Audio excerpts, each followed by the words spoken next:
Hey guys, this is Wyatt Johnson with Homestead Properties, and in this video, I'm going to talk about the judicial foreclosure process. This usually happens when the person that originally signed the mortgage is either deceased or it was a reverse mortgage.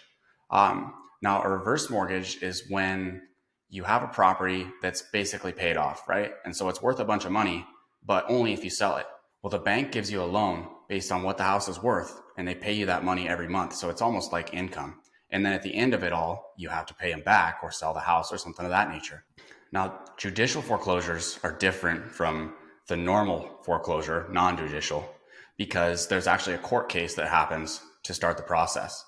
And so they have to basically prove that they're on the right side of the law to be able to foreclose on this place before they can go ahead and do it. And so it takes a lot longer. The documents are a little different and the process is a little different.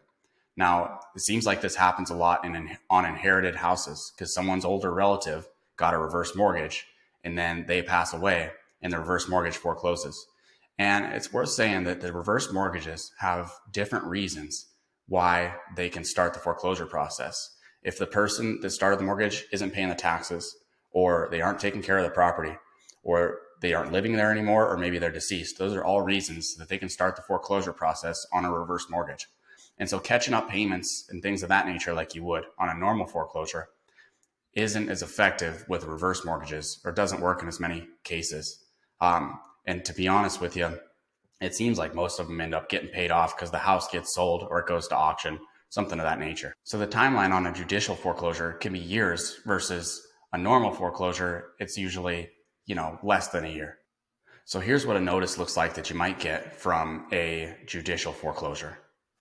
So this is the summons for the court case. With judicial foreclosure, they have to win a court case before they can foreclose. And so this goes out to everyone that they think might have interest in the property, like heirs or anyone related to the person that signed on the mortgage, whatever it might be.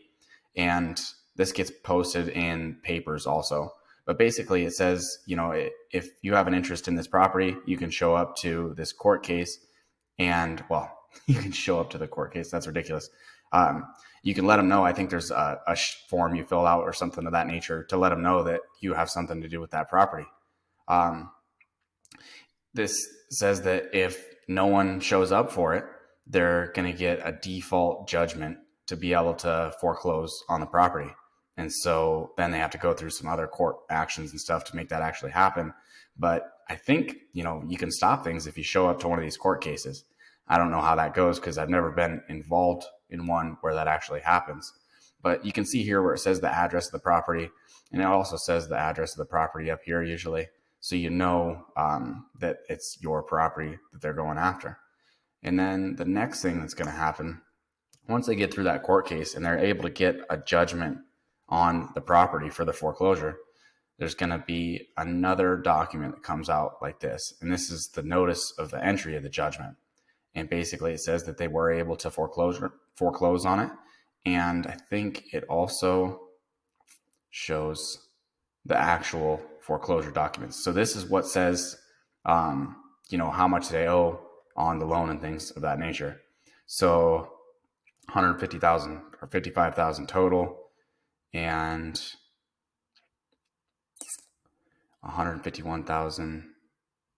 Interesting. Okay. So this one doesn't show principal and interest and things of that nature. Gosh, I've been saying that a lot.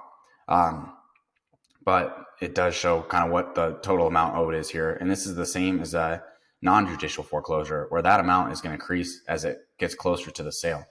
And so once they get this judgment and decree of foreclosure, it's usually about a month later that they schedule the auction.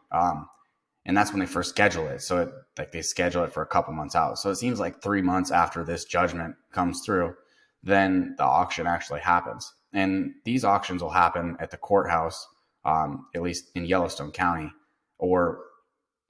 it depends on the county you're in, but it usually happens in the county courthouse. And that information will be posted somewhere else also, usually on a bulletin board at the courthouse or on a county website or something of that nature. Now, this says that it is going to be sold at auction, but it doesn't say when. And it also says where, but it doesn't say when. And there's actually a separate notice called a notice of sale that gets sent out. And I don't have one of these. But that same thing will get sent out, and it'll have the date and time that it's going to be sold. And like I said, it'll be posted other places as well. So that's a quick rundown of the documents on judicial foreclosure. Now, I'm still not an attorney, and this is definitely still not legal advice.